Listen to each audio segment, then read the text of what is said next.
Some of you may have already seen my recent video exploring whether or not Andre the Giant was truly as giant as was claimed by the WWF during the 80s. In that video, we unraveled how promoters and wrestlers quite often round up or add a couple of inches to wrestlers' build heights to make them seem more imposing. So for this list, we're looking at not their build heights, but their real heights based on the opinions of Rob Paul, from celeb heights in some cases, and in other cases based on me estimating from photos with celebrities. I can already tell this video is going to annoy people, given the last Andre video ruffled a few feathers, but I genuinely am giving 6th place to Andre the Giant. But it's a tie with who we have in number 5. I personally came to the conclusion that despite being billed as high as 7'4", Andre was only around 6'11". I mean, that's still absolutely giant, but I do think that Andre's height was a nice bit of kayfabe, and Dave Meltzer of the Wrestling Observer shares this opinion. There is some debate on whether or not he was ever the full 7 foot.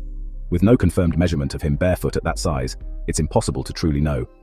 But Andre ties with another man whose 7-foot height is a subject for debate.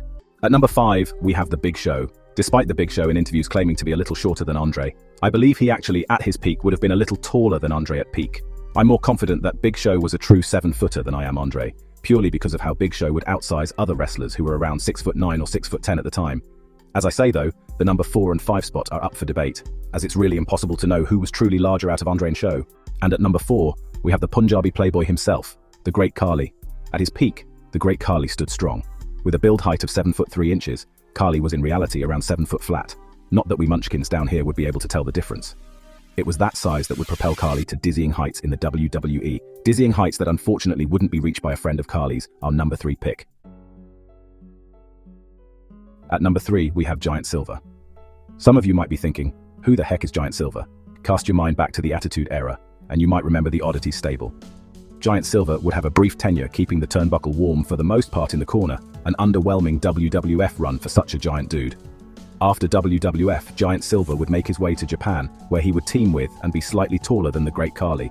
So Silver was probably around 7'1½". These are all estimates, of course, but he would always appear slightly taller than Khali. Giant Silver is also proof that size isn't in fact everything in the WWE. Obviously, through the Attitude Era and Ruthless Aggression Era, one of the common fan criticisms was that a wrestler just needs to be big and not have any skill to make it. In the case of Giant Silver, it wasn't like he was unskilled and he was damn large, but unfortunately his WWE tenure was limited. At number 2, we have the imposing Nigerian giant, Omos. A rare entry from the modern era, Omos stands comfortably over 7'2", potentially even spot on with his build height of 7'3". This guy's making 6'4" dudes look like dwarves out there. This opinion is shared by Rob Paul of Celeb Heights and a large portion of his community. Omos definitely stood out when he signed with WWE all the way back in 2019. Even giants like Commander Aziz don't look particularly imposing next to Omos.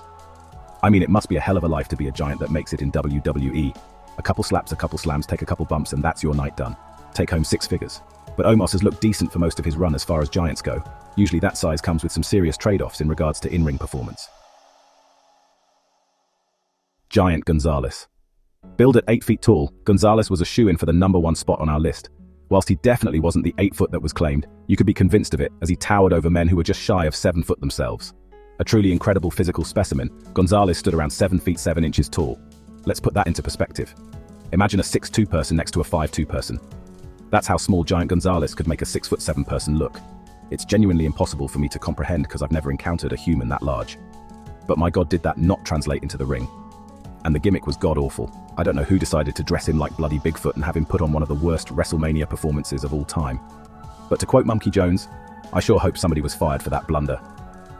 By all accounts though, Giant Gonzalez was a great dude off screen, and my comments on his in-ring performance shouldn't be taken as me disrespecting the memory of the person. He was an incredible physical specimen who, like many others on this list, would suffer the undeserved consequences of his large size, passing away at the young age of 44.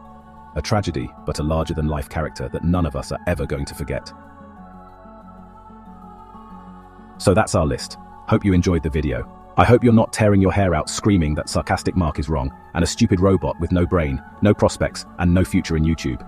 Even if you are doing all of that, still subscribe. I make good stuff and I write all my own content personally. Face reveal at 1 million subs.